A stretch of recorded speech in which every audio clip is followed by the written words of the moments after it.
pelajaran-pelajaran termahal gue di tahun 2025. Jadi gue ada kumpulin ya 11 poin di sini yang gue pengen bahas ke kalian. Sebenarnya hal kayak gini tuh suka gue bikin untuk diri gue sendiri ya. Jadi gue tuh paling hobi yang namanya nulis notes ke diri gue sendiri. Kalau zaman dulu tuh gue pakai buku, biasanya suka gue tulis ya antara mimpi gue, strategi gue. Cuman zaman berubah, jadi gue di HP gue biasanya gue selalu tulis tuh di notesnya. Setiap hari itu biasanya gue ada pembelajaran ya tentang diri gue sendiri, tentang strategi investasi gue, tentang apa yang gue pelajarin. Kan gue suka belajar ya.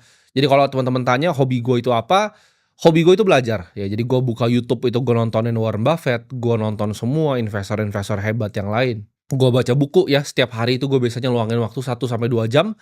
Tapi gue nggak cuma sekedar baca ya, tapi gue juga suka simpulin kira-kira hal-hal apa nih yang gue dapetin dari situ. Dan gue rasa ini adalah rangkuman supaya kalian bisa belajar nih dari pengalaman gue, karena dari 2025 ini tahun yang paling merubah hidup gue gitu.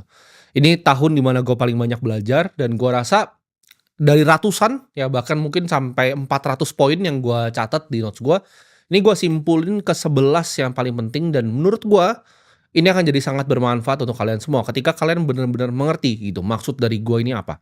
Jadi kalian bisa belajar dari pengalaman gue, kalian bisa belajar dari poin-poin gue supaya kalian bisa jadi orang yang lebih bijaksana.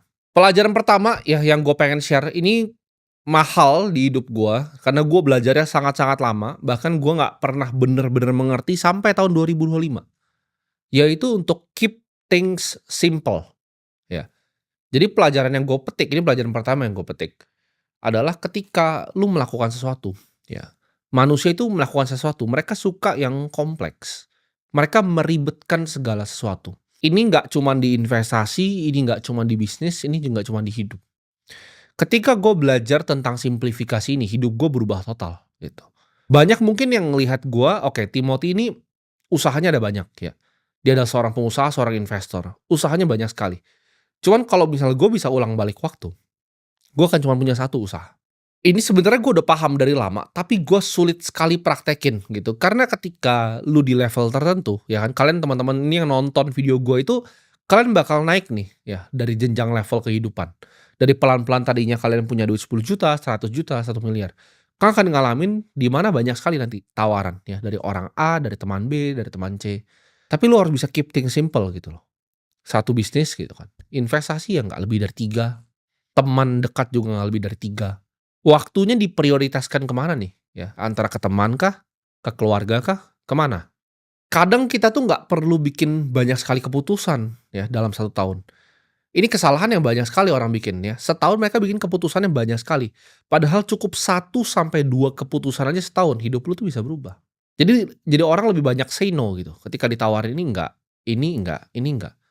Karena ketika lu baru mulai awal karir, ya, distraksi itu di mana-mana. Lo harus bisa simplifikasi. Oke, hari ini apa sih yang mau gue lakukan? Apa hal-hal yang mau gue eksekusi? Apa strategi yang gue mau eksekusi? Nggak perlu ribet-ribet, ya. Lo nggak perlu punya rencana ke depan. Ini gue pernah belajar dari salah satu portofolionya Warren Buffett, yaitu Nebraska Furniture Mart, ya. Jadi ini ada orang, udah tua sekali, perempuan, dia bikin satu toko furniture. Ditanya sama Warren Buffett, strategi bisnis lo tuh apa? Dia jawab sangat sederhana. Jual furniture semurah-murahnya dan jujur sama customer. Udah, strategi cuma 2. Simple tapi jadi besar sekali. Luar biasa. Jadi dari segi bisnis gua ya, dari segi investasi gua itu gua bener-bener pilih. Mana yang simple, mana yang mau gua fokuskan, mana yang gua pilah. Dan eksekusi layernya itu juga gua sederhanain gitu. Dari dulu kan gua orangnya suka so ribet. Ketika gua umur 19 tahun, gua nggak ngerti manajemen, karyawan gua 130. Dengan load yang sama sekarang 15 orang itu bisa kerjain kerjaan 130 orang. Kenapa? Karena lebih simple, lebih nggak ada birokrasi. Karena gue percaya bahwa output ya dari jumlah karyawan itu nggak sama dengan kebanyakan karyawan atau sedikit. Karena ada perusahaan seperti Telegram yang karyawannya di bawah 30, multi-billion dollar company gitu loh. Gue nggak percaya di situ banyaknya karyawan sama dengan kehebatan bisnis gitu.